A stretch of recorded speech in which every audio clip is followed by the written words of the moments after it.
Hi guys, I'm Johnny and today I am going to show you how to make fish and chips. I believe this is a recipe from the UK. It is so delicious. The first time I had it was in Los Angeles. It was so delicious. So it is a beer battered fish, fried fish with potato chips. So easy to make and very delicious. So let's get started. Okay guys, so the first thing that we're going to do is prepare our chips or the French fries. So what I did, I peeled a couple of russet potatoes and I cut them lengthwise and cut them into 1¼ inch slice, and then I put them in warm water with salt and I let it in the counter there for about 20 minutes.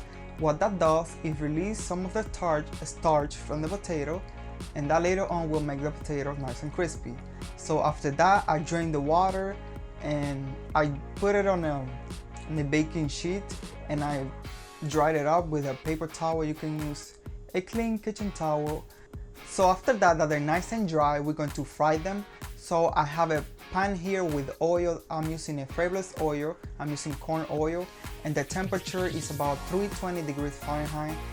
And we're going to fry them there like a low, not a really hot oil. It's not so hot because we're gonna fry this twice.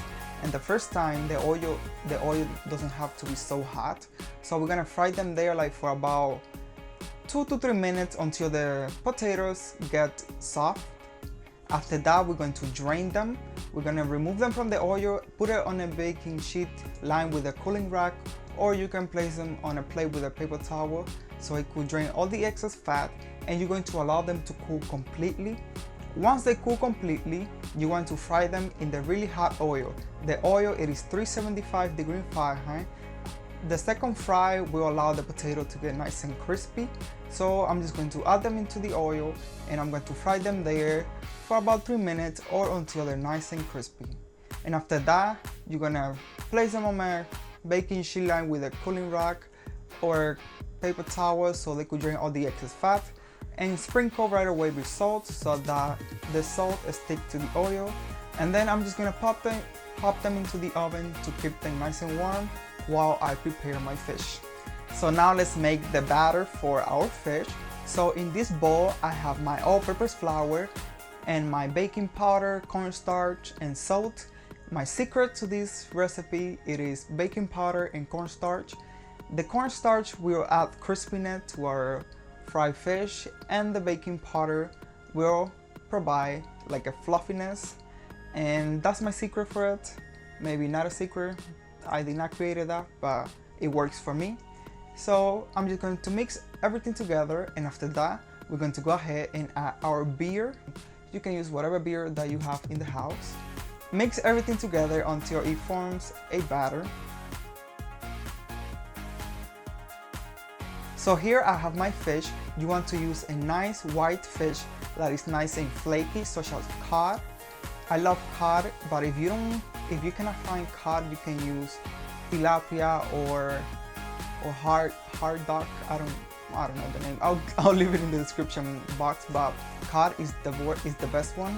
So what I did was to remove the skin and then I sliced them into like 3 to 4 inch long pieces. And after that, you just season them with salt and pepper, and then you're going to drop them into your batter, and then you're going to fry them. You're going to fry them for about 6 minutes or until they are nice and crispy on both sides. So I fry my fish for about 6 minutes, flipping them halfway through, and I'm just going to remove them from the oil and place them on a plate with a paper towel so it could drain all the excess fat. And after that, that is ready. You can eat this with coleslaw or tartar sauce. It is just so delicious. I'm just gonna have them with some lemon, and that is it.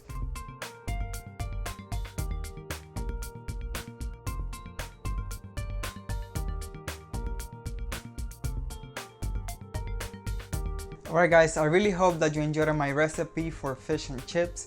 Please give it a go. The recipe will be in the description box along with the instructions. I really love this and all my family loved it.